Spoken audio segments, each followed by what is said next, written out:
All right, today we have Dan Hatman from the Scouting Academy, and he's got some unique insight into the scouting realm, and having worked with GMs and other scouts. And Dan, thanks for coming on the show. I appreciate it. Oh, happy to have it. I kind of want to start with just an intro, and how you came into the league and how you started the Scouting Academy. If you could give listeners and viewers an idea of how you started. So my background actually starts at the University of Albany. Only place a 5'10" walk-on D tackle has a chance. I got injured early in my career, and they had a long history of student assistant coaches. So I got in the coaching realm while still as an undergrad, and that happened to be where the Giants did training camp. Right. So my work with the football team led to a recommendation to Dave Gettleman, who was the pro director at the time. And Next thing I know, I'm an intern with them. I spent a couple years there, got a Super Bowl ring for the 2007 campaign. Ultimately left, went to University of Massachusetts, coached there, D-line and special teams, then to the Jets, then to the Eagles. And across all those places, really recognized that many people getting in these days were under 25, very limited in football experience from a team standpoint. Scouts used to be 40, 45 plus longtime coaches. A lot of them it was a retirement job to shift from the coaching realm open. So those guys had decades of football experience, and the model had shifted to young people, bright people, those that can start to see the 30,000 foot picture. And at the same time, because there wasn't a formal training or decades of experience, you've got young people, again, competent people, but didn't have a foundation to work for. Right. And so they're thrown in the deep end. It's time to go do this job, except you're not exactly sure what to do. And there's not a lot of time to learn on the job and not a lot of training on the job. So the long and short of it is that we started the Scouting Academy to help those people, give them that foundation, let them see what the job's like, give them the tools right from GMs, right from head coaches and personnel directors, hear from them, and then ultimately be able to hit the ground running with the teams and be much more effective. Right. No, and I can attest to the Scouting Academy. It's a great resource. I'm going through it right now. There's a lot of good network going on, with other people that are going through it. So it's great to have, this kind of, tool nowadays for guys that, like you said, younger guys, especially. It seems like you're totally correct. A lot of the guys that are going through academy and guys that you follow and meet on, social media and whatnot are all young guys. It's really a young man's game. So the fact that you started the Scouting Academy to kind of mentor and tutor these guys and create a network is it's unlike anything else. And I could totally attest to that. And, I'll be sure to, give some links and whatnot later on in the podcast so people that want to join can go ahead and sign up. But so we'll get into a little more of the Bills talk itself. Obviously, the news broke this morning that they, fired Doug Whaley, and there's even supposedly changes within the scouting and personnel department with the Bills. So I kind of want to give a rundown, Dan, about, the different types of scouts that are in an organization, because I don't think that's really talked about that much. Maybe people don't really understand that. So can you first get into the Blesto network and the Blesto Scouts? Because according to the Bills media guide, there are a few on the staff. And what role do they play as the Blesto Scout? So right now you have, I believe it's 7, maybe 8 teams in the National Football League that partner together with the group Blesto, and that was originally formed as the Bills, Lions, Eagles, and Steelers talent organization. Not all of those teams are currently with them, and obviously some more have come on board.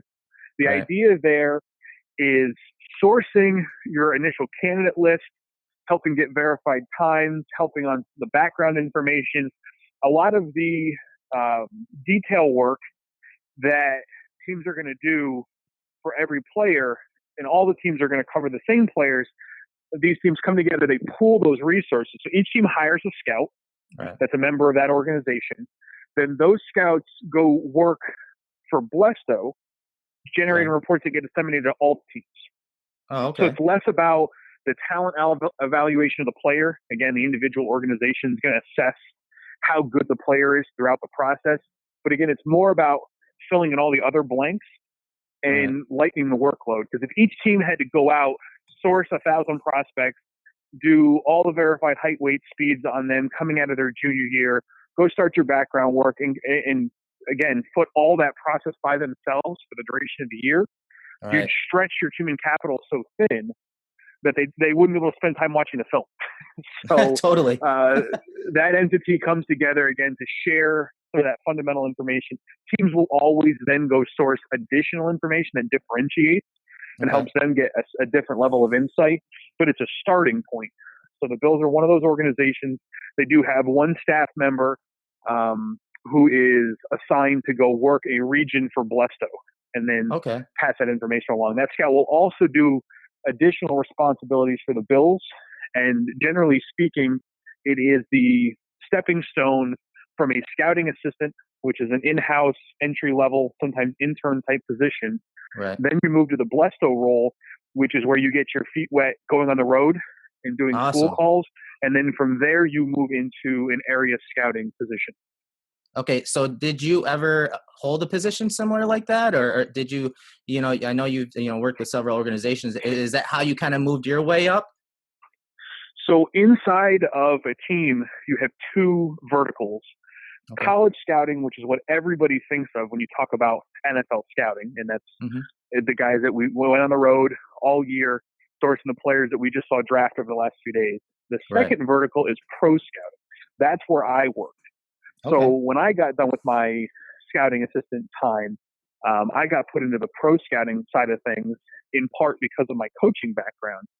Your pro scouts, one of their first primary responsibilities is doing what they call an advance report. So I would study our next opponent. So the coaches would be, let's say Buffalo's playing the Jets. So the coaches are literally down in the Meadowlands, for example, playing the Jets. That's going to be Sunday. They're going to come back Sunday night. Monday morning, they're going to break down that game film. They're going to bring the players in, break it down with them, go on the field, work through the mistakes, and then they're going to put the Jets team to bed. And let's say the next week they're going to move on to New England.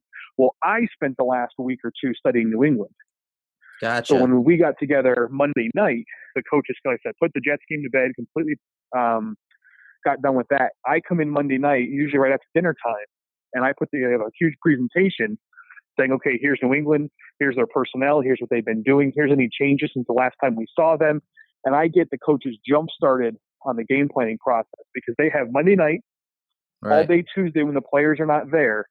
And by Wednesday morning, the players show back up to work. You're starting to install your game plan. Now, you continue to tweak that and add things all the way through Friday, but a huge portion of the heavy lifting for the coaches is done by Wednesday morning. And again, they're not starting usually till Monday night. So between the quality control coaches and the advanced scouts, we help give the coordinators and the position coaches the tools to get their job done. Okay, so there's two sides of the house, like you just went over, the pro side and the guys that are actually on the road. So the guys that did the legwork for these prospects. And it looks like, the Bills have obviously a bunch of area scouts. So can you kind of talk about, maybe how it's broken down across the country as far as how an organization sends out a scout to each area or is in charge of a specific area? Sure. So most college departments will have a director.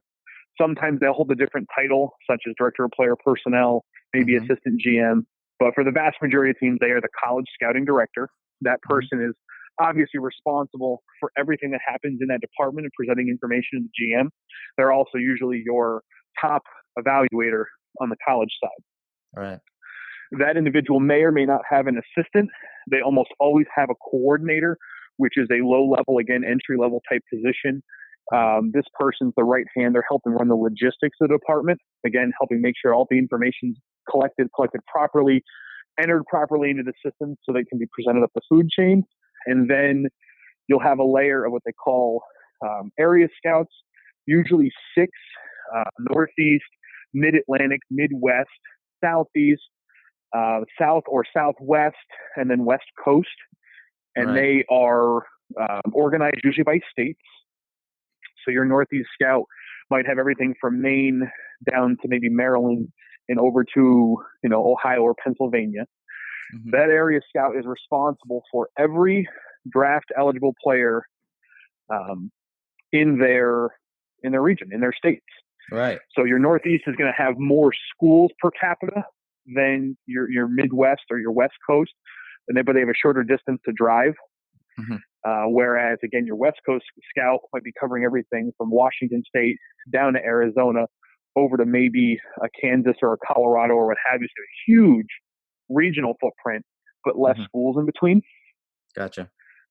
So that area guy, again, the heavy responsibilities, background, character. You have to know these guys cold. You do evaluate them as players.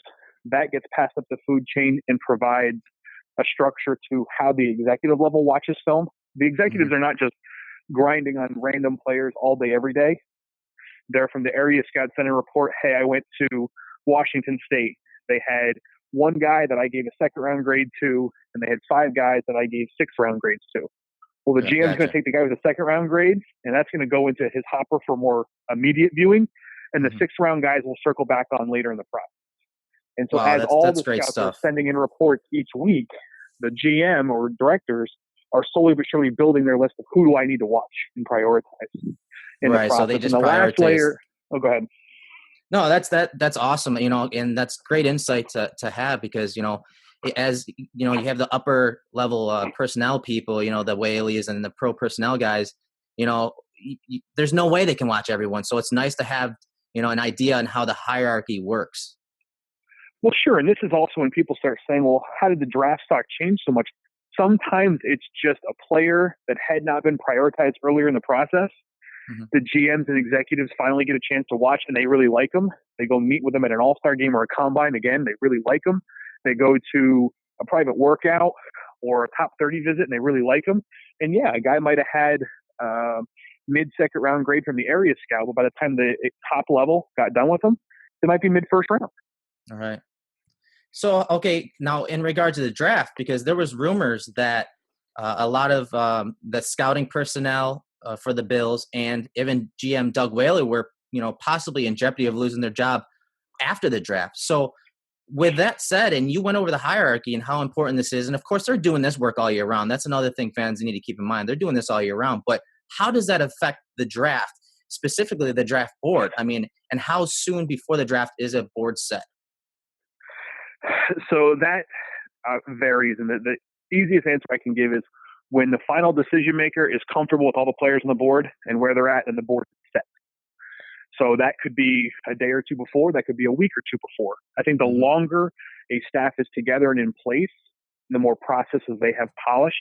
So I would say that Green Bay and Baltimore's board is probably set before, this year, Indianapolis, with Chris Ballard just taking over.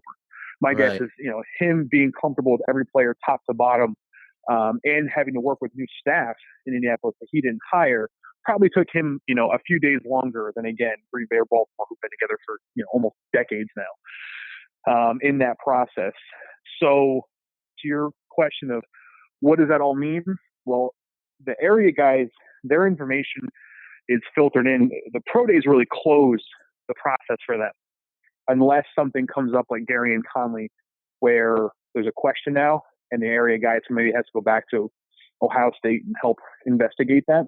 Right. But the bulk of their work is done by the time the pro day closes at their schools in their area. Again, then it shifts to the director levels and above in terms of how much do we value this player.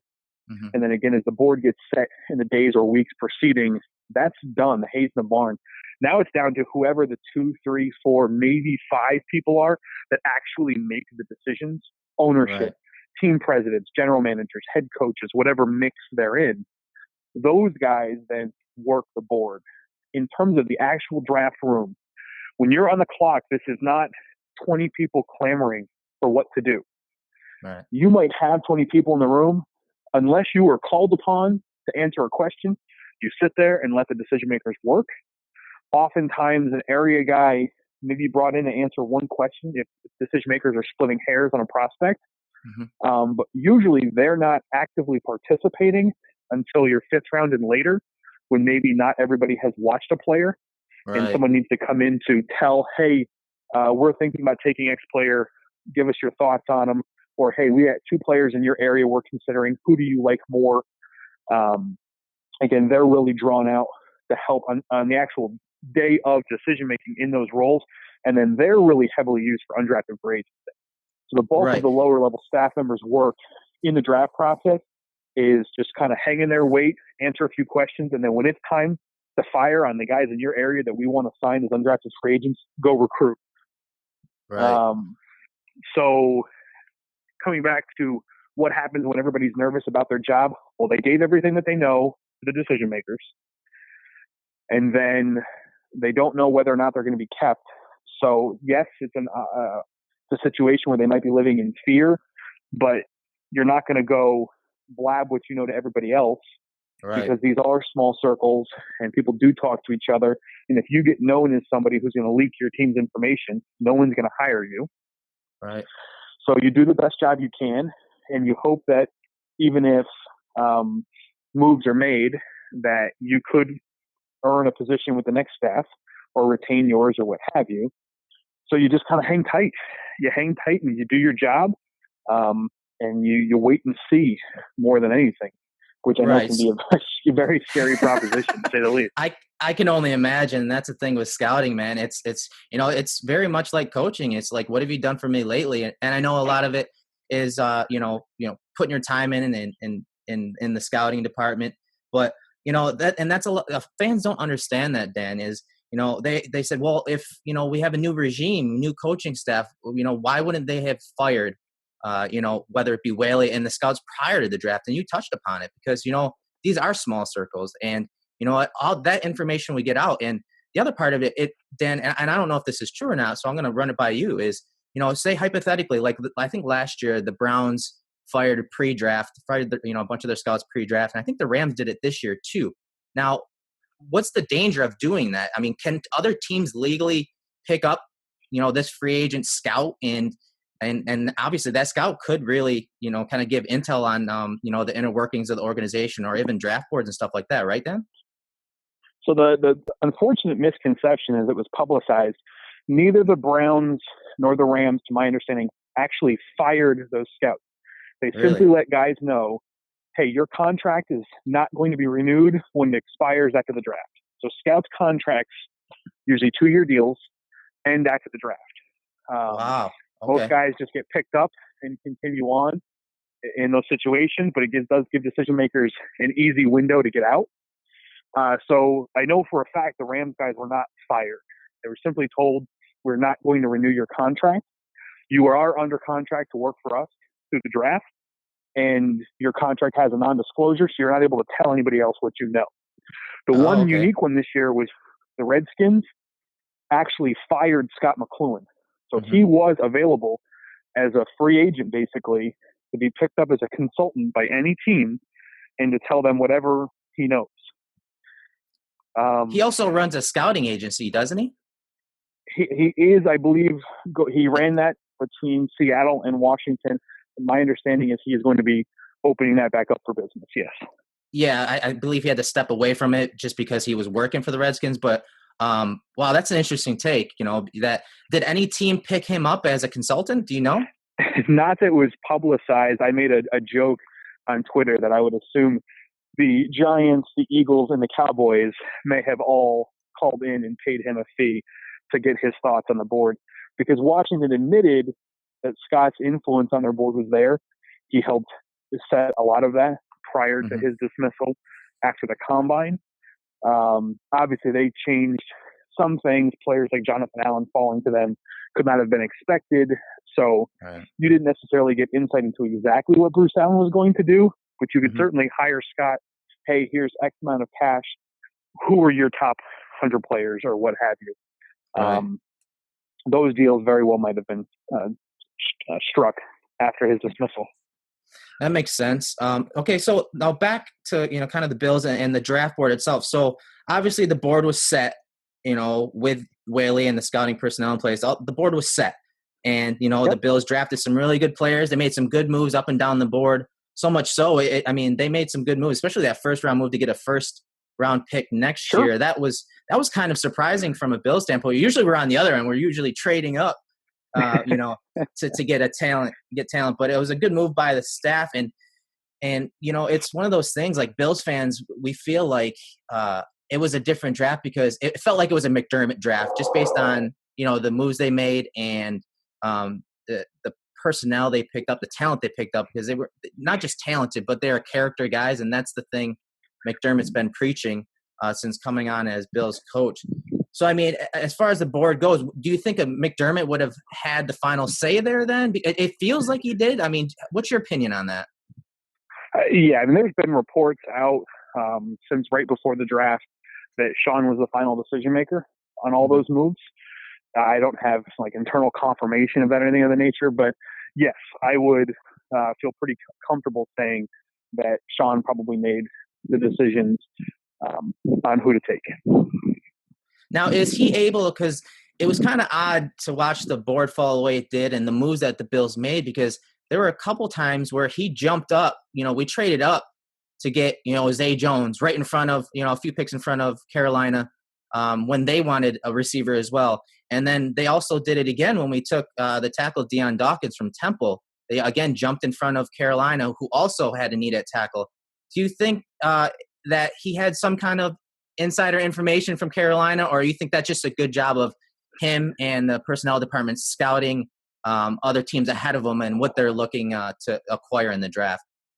Yeah, based on when he was hired by Buffalo, no one in Carolina was going to be telling Sean who we like simply because you do become competitors in that space on those days. But Sean clearly is going to have an understanding of what the coaches under Ron Rivera like in Carolina. And so it makes it easier to say, this is the kind of guy they would like. If we want him, we're going to have to get ahead of them because there's a very good chance he could be gone. Right. Because I know one of the names that popped up as, a possible GM candidate is a guy from Carolina, and that's Panthers assistant GM Brandon Beane. Do you have relations with him? Do you have any opinions on him? Is he ready to become a GM in this league if he were to be interviewed?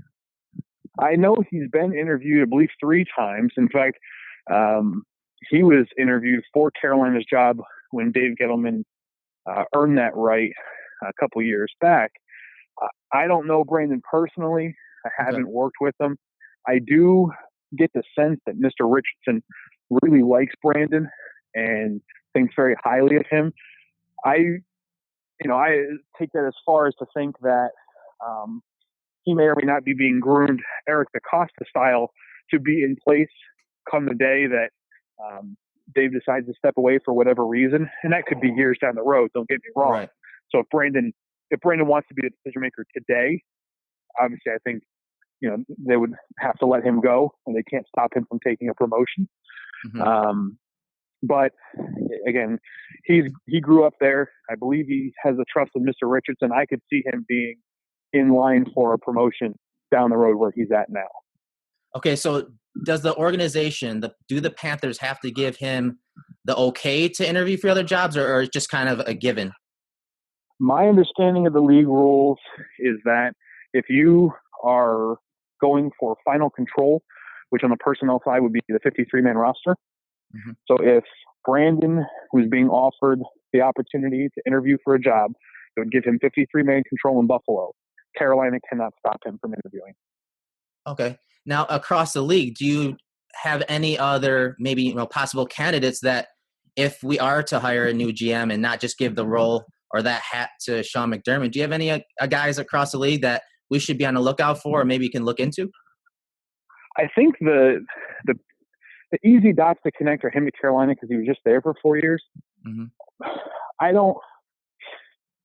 certainly understand that people develop over time, but Sean's formative years were in Philadelphia under Andy Reid. Yeah.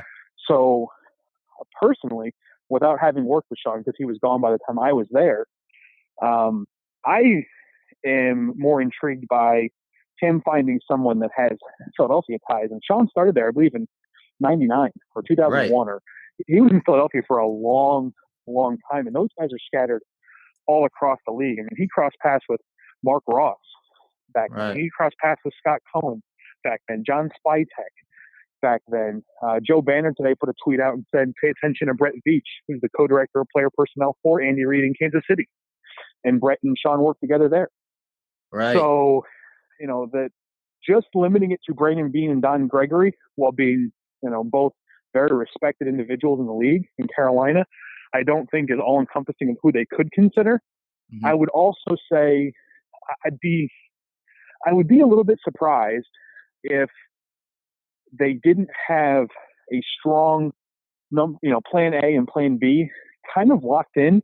Doesn't mean it couldn't happen, but clearly the Pegulas knew they were going to do this. Right. And set things up accordingly. I highly doubt they made this decision last night. And as such, if they knew they were going to do this, they, if they're smart, are planning next steps in conjunction with, a Sean McDermott. And as such, I doubt they're opening up a haphazard search of just anybody starting today.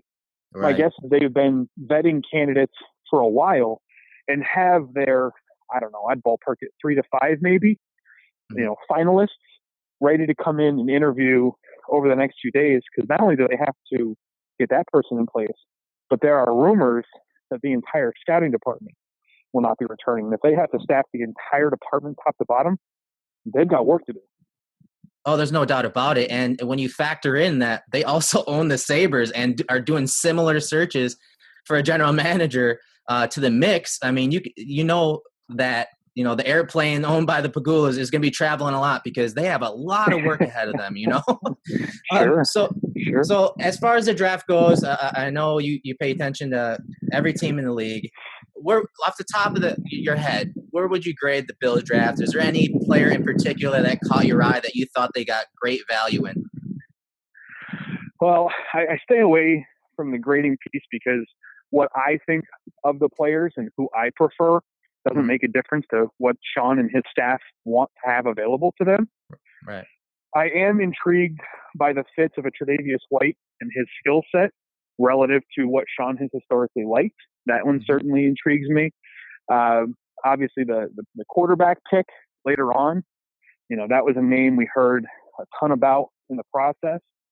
So to have a David Culley on staff, who I have a great deal of respect for from our time in Philadelphia, to give him someone of that profile is intriguing. To give Juan Castillo the profile of a Dawkins is intriguing, because having known those coaches, worked with them, seen the players that they prefer to work with, these seem to be very logical, easy fits.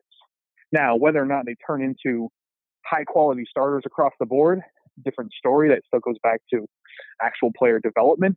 But they do seem to have themselves lined up for smart, hopefully smooth fits. Right. And back to David Culley, you worked with him, right? Prior with the Eagles. Now, yes. He last season was with the Chiefs as a wide receivers coach. And now he's a quarterbacks coach. So what type of things can we expect as Bills fans, or maybe just, type of person he is as far as coaching the quarterbacks now? Because a lot of fans were kind of, mystified as why they brought a guy that that coached receivers in as a quarterbacks coach, especially considering that we have a quarterback in Tyrod Taylor that has struggled a lot overall. Fair enough. Well, the first thing I'll say about David is he's not a wide receiver only coach. He has been well versed in the quarterback game for a long time. And he just had other guys coaching the quarterback. And it has nothing to do with David's inability. David's also just a really, really good wide receiver coach. So when you see the Albert Wilsons of the world and the guys that he's brought along, going back to the Philly days, all the way to the Kansas City period of time, he has really helped quite a few wide receivers. So, I think it's Andy leveraging that asset where he needed him to be, whereas now he has an opportunity to really blossom and work with a quarterback. He is not just a good person and not just a good coach, but he's someone that the players want to play for and believe in. He's going to coach from a standpoint of, for lack of a better term, love. He's going to show these players, I want to help you improve. I'm going to show you how I'm going to do that. I'm going to hold you accountable to your end of the bargain, but I am going to equip you with the tools to be successful. And it's really easy for players of all backgrounds. And again, just look at all the wide receivers and their picadillos that he's had to coach and bring along. And he's extracted so much from them in that process. It gives me hope that he'll be able to do the same thing at the quarterback position. Right. And looking at the coaching staff, top to bottom, that McDermott had brought in, I'm impressed because they do have a wealth of experience. Juan Castillo was a great hire. He's been in the league for a while, and he's coached Phenomenal up. offensive line coach. Right. And so do you expect, I know everyone talks about the Rick Dennison system and the zone blocking system. I'm pretty sure that Castillo has a wealth of knowledge in that scheme. Am I wrong? Am I correct in saying that? Oh, no, Juan is very smart in terms of the concepts of all the blocking systems. He'll be able to bring the guys along. The difference is simply personnel. Right now, the personnel that Rex and Greg Roman and company had put together to be a power run team All right. does not fit what historically Dennison and company have done. Doesn't mean they can't get there. I think year one, they're going to have to be hybrid and adaptable. Absolutely. They're going to have to play with a few different concepts, which Juan can help with. He is well versed there, so he'll be able to work in conjunction with Rick. Hey, this is the things that I think our guys can do well right now. Get them activated on that, and then over time, they will put together the personnel to do the things that they want to do. Right, and that makes sense, especially, with moving up and drafting Dion Dawkins. You can tell he's that type of player where, he's played in both, type of blocking styles, whether it be power or zone or man concepts, but he has that ability to, scoop to the second level and target pretty well. And, he's a powerful guy too. So when they need him to down block on those, power concepts, he's able to do it, really long arms. So he's a guy that, a lot of people are saying a guard. Do you see him as a guard or a tackle? I think that he'll probably be at guard. I think he'll be a good swing player, competitive player early on and give them that inside-outside versatility. This was not an ideal draft to be trying to acquire immediate starters at that position. So I think you've acquired someone who becomes a 7th or 8th offensive lineman in year one, which is still a really good spot. I mean, he's dressing on game day, which is critical. He'll be part of your 46. And then if his development curve starts faster than expected, he's able to have some impact during some point in the season. Obviously, if there's injuries, he'll be able to step in and help bridge some gaps. And I think you're looking at him as a player that, for his second camp, should really be competing for starting time. So you don't think he really has a shot to start at right tackle for us? Because currently now... By no means is it, I'm not really saying that he can't compete. Oh, okay. All right. I think they'll absolutely put him in competition. I just like to manage expectations. So saying that he's going to come in and be your right tackle right now, I think it's selling the fan base on, not the most likely outcome. Right. The most likely outcome is the veteran player earns the spot early on. Dion continues to do his job, and then he may be able to take over that role in the given season, or at least be in great position to take that over for next season. That's one of the things you're projecting these players to entirely new lifestyle situations, coaching schemes, what have you. Veterans will always have the advantage in terms of winning competitions with guys that are not taking the first 2 rounds. And then those players, you hope, are ready for late year one, if not year 2. When you're drafting players there, literally on the grading sheet, that's what it says. The early first round picks you're saying that's his day one starter, year one impact player, so forth and so on. When you get down past round 3, late round 3 into round 4, you're drafting guys that is saying year 1 quality backup role player, year 2 competitive starter. And that's basically what I'm outlining there. Right. And that totally makes sense too. And the Bills saw it firsthand drafting, linebacker Matt Milano out of BC, in the 5th round, and then going up in the 6th round and getting another linebacker, Tanner Vallejo from Boise State. Do you have any opinions on those 2 players? Were you able to scout those? I know those guys are later in the draft, but do you have any opinions on those 2 guys? I do not. Those were not guys I was able to get to in the process. But the beauty of it, right, because we're talking about each team had a draft board of somewhere between 150 and 200 players. New England down to around the area of 75, but you've had, teams were evaluating 800 plus guys heavily during the course of the process to ultimately draft 253 of them. You just can't get eyeballs on them all. Oh, I totally understand. I tried doing, scouting as many as I could, this year, using the stuff I learned, at the Scouting Academy. And it's hard because, it's not like you're just watching, one game or two game. You're not watching highlights. You're watching, sometimes full games and cut ups of these players. And it's time consuming, especially when you take into account not just film work, but actually having to write out, what you see on this player. So it's something that I totally respect, and a lot of knowledge that I gained this off season and this draft season, I acquired, with the Scouting Academy. So, I appreciate all the help you've given me there in that department. The last thing I wanted to just kind of cover, I know I'm the outlier on this one. I know the timing of the move here in Buffalo is striking people is unorthodox. And when things are different, we don't necessarily agree with them. I saw a lot of comments from, analysts that in most cases I respect their opinions on, talking about dysfunctional organizations and yada, yada. I think the timeline of hiring a GM in January, forcing them in most cases to work with a staff they've never worked with before, to build a draft board that you have to execute from, and then holding that first draft against them as it pertains to their long-term evaluation, is a really, really bad timeline to maximize operations. And I've actually been in consultation with people over the last year advocating for a post-draft model and saying that right now, to start fresh allows you to put together that whole staff, train them on your practices all summer, activate them in the field all fall, so that your first draft class together is 12 months from now and not 3.5. Right. So and that makes sense, Dan. Honestly, I'm not opposed to what they're doing here. The entire staff being let go.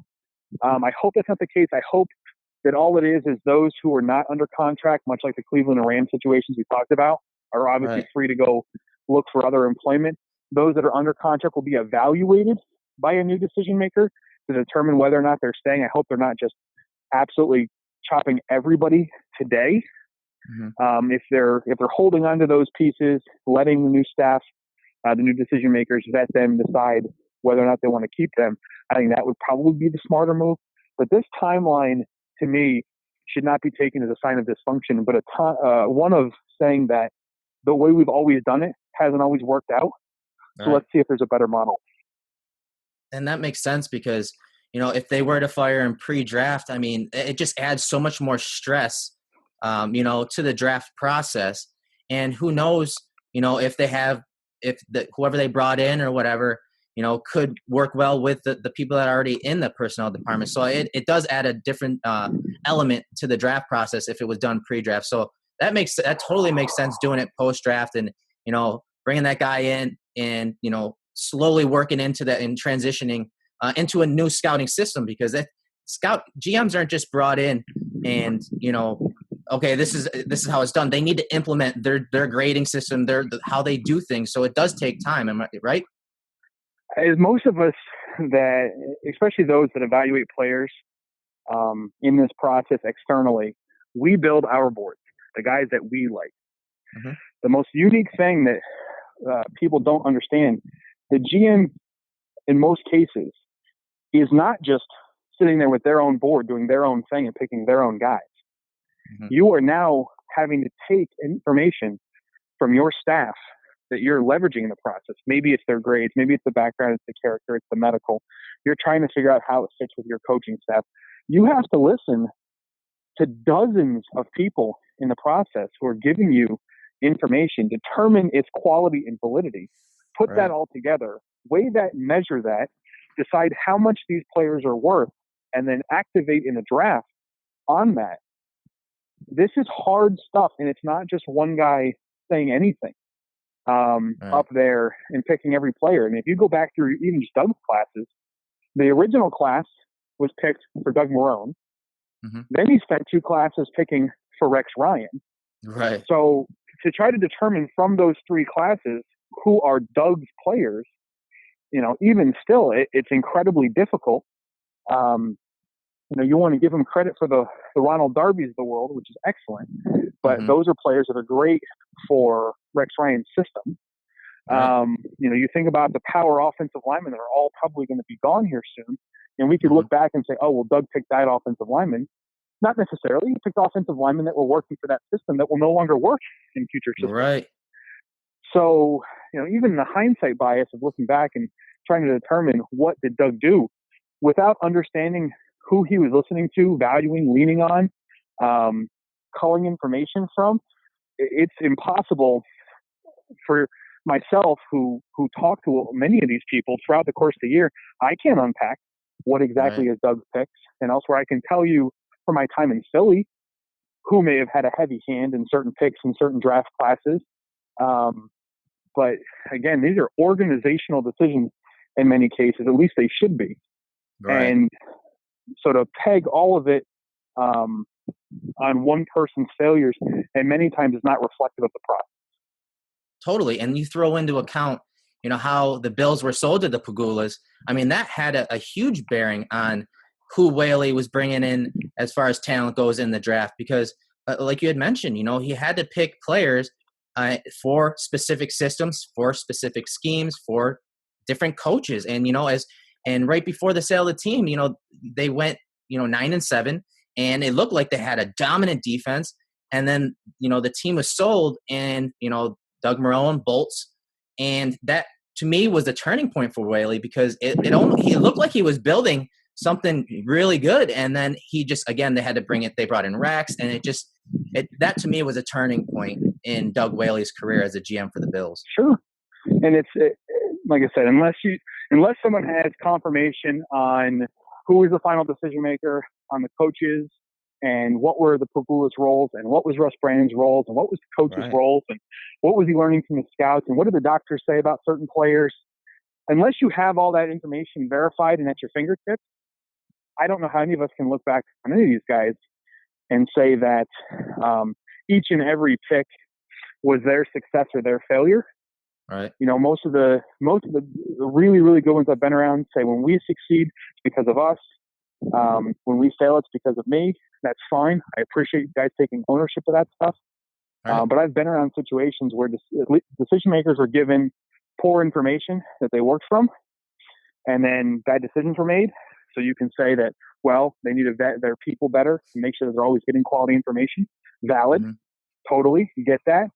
Right. But what if the person in place that's giving that information has to be there because, I don't know, ownership or whoever wants them to be there, and it might not be because they're the best fit for that decision maker and how he needs information given to him? There's just so many moving pieces.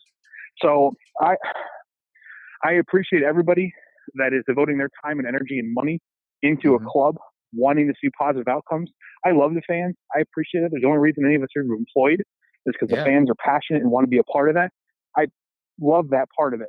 At the same time, when it comes to people saying that I know for 100% fact that X, Y, or Z is the success or failure, I'm saying that I've been an inside part of this for years, and I can't tell you that with stone cold certainty in every situation. So I find it hard to believe that those who are not in the rooms, who are not talking to people, who have not seen the processes, can say with 100% certainty one thing or the other. So all we can hope is that the individuals who are going to be in place are going to be empowered to surround themselves with smart people who understand how they want to see a football team brought together, who can work in conjunction with the coaching staff and build a roster that's going to win ball games. That's what we're all hoping for. And that's what I try to preach to fans, the last 17 years really have nothing to do with McDermott and this staff that he brought in. And, I really do feel like things are on track. It's probably going to take, a couple of years to get it totally in the right direction. But I feel from the top, as far as McDermott goes as a coach, I think he's handled everything really well. I do have high hopes, for his coaching career in Buffalo. And it was great having you on, Dan. And, I appreciate the knowledge and perspective that you brought, because, it's something that, I try to do on Cover One is try to not just ease expectations, but kind of temper, the anxiety that Bills fans and the Bills Mafia feel, because sometimes, they're fanatics about everything. And we all are, because that's what fans are. But we need to realize that, these people, the Doug Whaleys, the scouts, they put a lot of time in. This is their full-time job. This is their reputation. This is their resume. And, as much as we as fans and and especially when it comes to the draft process, want to give our opinions. There's no doubt that these guys, like these guys that are in position scouting in the general manager positions have a wealth of knowledge, experience, well beyond us as fans do. Well, and the last thing, and this will truly be my last thing, I hope people are not taking any joy or satisfaction after seeing the entire scouting staff fired, from the standpoint of most of the guys that are on the road in the college side, and even the guys on the pro side, are spending, an average college scout spends 200 nights a year on the road away from his family. Wow. He is not making $100,000 a year. All right, so this is not somebody that's making $500,000. You can say, oh, well, he's getting compensated well. These guys are usually not making six figures. They're away from their home 200 nights a year because they love this process. They want to find the best players because they want to keep a roof over their family's head. They want to be able to pay their mortgage. They want to put their kids through school. So, yes, I know it's easy to call for everybody's head, and I get that the coaches, the top coaches and top decision makers do get paid well. But when they can all these guys, a lot of people are going to be looking for work, may not find it, and have to try to figure out some other way to put food in their kids' mouths and a roof over their head. So I hope people are not taking any satisfaction in that part of it. Again, I can see the optimism in the new regime and what have you. But there are going to be a lot of people that are going to be stressed and trying to figure out their next step. And that's not a call for celebration. Right. No, I totally agree. And with that said, Dan, it was nice having you on. I definitely want to have you on again. Tell us where the fans and viewers can find you. Well, you can find me on Twitter at Dan_Hatman. You can find us with the Scouting Academy at the Scout Academy on Twitter. And then our website is scoutingacademy.com. And we try to keep as much information on the website about us, particularly in the FAQ section, if you'd like to dig in or understand our process. Dan, it was nice having you on. I definitely want to have you on again, and I'll be in touch with you. Thank you. All right, sounds great.